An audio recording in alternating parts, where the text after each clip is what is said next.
في سنة 1898 في برنامج في اليابان اتعمل لمشاركة الحياة اليومية، وكان فكرة البرنامج ده باختصار إن الشخص الموجود في البرنامج يتعرض لمواقف محرجة فالناس تضحك عليها، وكل ده كان بيتذاع في خلال بث مباشر. وكان جايزة البرنامج $10,000 ما يعادل مليون ين ياباني، وده كان مبلغ وقتها. ومن ضمن ناس كتيرة اتقدمت في البرنامج اللي وقع عليه الاختيار واحد اسمه توموكو. وطبعا زي اي برنامج جوائز اللي بيقع عليه الاختيار بيكون سعيد الحظ، لكن في البرنامج ده اللي اترفض كان هو سعيد الحظ، واللي اتقبل كان اكتر شخص منحوس، وده هتعرفوا ليه بعدين. توموكو كان عنده 23 سنة وشاب كان عنده طموح ان هو يكون ممثل كوميدي، واول ما اتقبل في البرنامج اطلقوا عليه اسم ناسوبي واللي معناه البتنجان.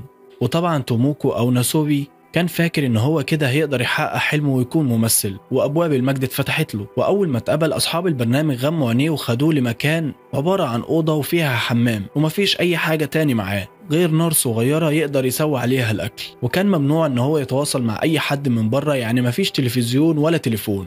وكان في مجلات لازم يجمع منها اكواد، والاكواد دي ممكن تتحول لفلوس او جوائز او يجيبوا له بيها اكل. وكان من شروط المسابقه ان الناسوبي يكون عاري تماما وما يكونش لابس اي حاجه. انت متخيل تقعد في اوضه عاري تماما والناس كلها شايفاك ومفيش غير مجلات بس قدامك اللي تقدر تجمع منها اكواد علشان تقدر تاكل؟ حاجه صعبه بصراحه. المهم عشان ما نطلعش بره القصه بتاعتنا، ناسوبي كان فاكر ان هو بيتصور وبعد كده يتمنتج ويطلع للناس، لكن ما كانش يعرف ان هيتعرض في بث هيتفرج عليه 17 مليون شخص، بس كانوا حاطين على العورات بتاعته تظليل للإنسانية مش أكتر.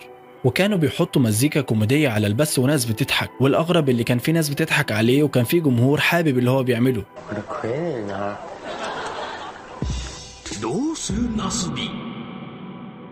وزي ما قلت لكم ناسوبي كان قاعد في الأوضة دي لوحده من غير أي أكل. بس ناسوبي بعد 3 أيام من العزلة من البشر والجوع الباب خبط عليه، ففرح علشان في شخص هيتواصل معاه. بس الشخص اللي جاله اداله قطعة جيلي وما اتكلمش معاه وسابه ومشي. وبعد يومين الباب خبط من تاني، بس الشخص ده اداله 5 كيلو من الرز الني. فناسوبي حاول يطبخه ما عرفش، فحاول ياكله ني برضه ما عرفش، بس حط الرز على النار وحط عليه الجيلي وبعد كده كله لانه ما كانش قادر يتحمل الجوع. والفكره ان كل دي مستويات، وكل ما بيعدي بمستوى بيدوله مستوى تاني. وطبعا كل ما الوقت بيعدي ما بيكونش عايز جوائز وبيكون عايز اكل وشرب وبس، لان لو ما كلش هيموت.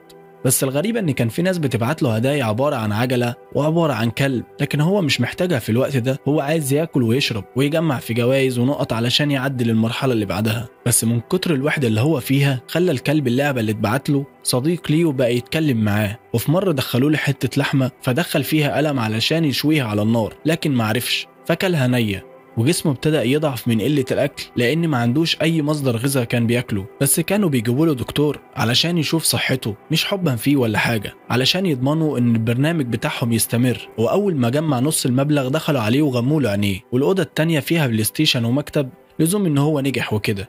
بس الغريب أول ما دخل الأوضة قلع هدومه من نفسه من غير ما حد يطلب منه. فالمحللين النفسيين فسروا إن هو عمله ده لأنه قعد 11 شهر عريان فما بقاش طايق اللبس. وبعد شهرين دخلوا عليه واحتفلوا علشان هو جمع المبلغ، وخدوه للملاهي وأكلوه وشربوه. والمرة دي قالوا له انت في كوريا مش في اليابان، ولازم تجمع حق التذكرة علشان ترجع لبلدك. وطبعا ان المستوى ده ما كانش موجود، بس هم اخترعوه علشان البرنامج كان ناجح وقتها والمشاهدات بتاعته كانت عالية. فبرضه قلع هدومه وبدأ ان هو يجمع حق التذكرة. وبعد ما جمع حق التذكرة قالوا له لا، عايزينك تجمع حق تذكرة للدرجة الأولى. وبعد 3 شهور قدر يجمع حق التذكرة، يعني كده إجمالي الوقت اللي هو قعده لوحده وهو عريان 15 شهر. والمرة دي خدوه ورجعوه لبلده وحطوه في أوضة عبارة عن متر في متر وسابوه ومشيوا. لكن أول ما مشيوا قام وقلع هدومه وقعد عريان. لكن بعد وقت قصير حيطان الأوضة ابتدت تقع، وابتدى يشوف الجمهور اللي ما كانش شايفه أصلا، فانصدم وما بقاش عارف يعمل ايه. ففضل واقف ساكت، وفعلا كسب الجايزة. بس قصاد الجايزة اللي كسبها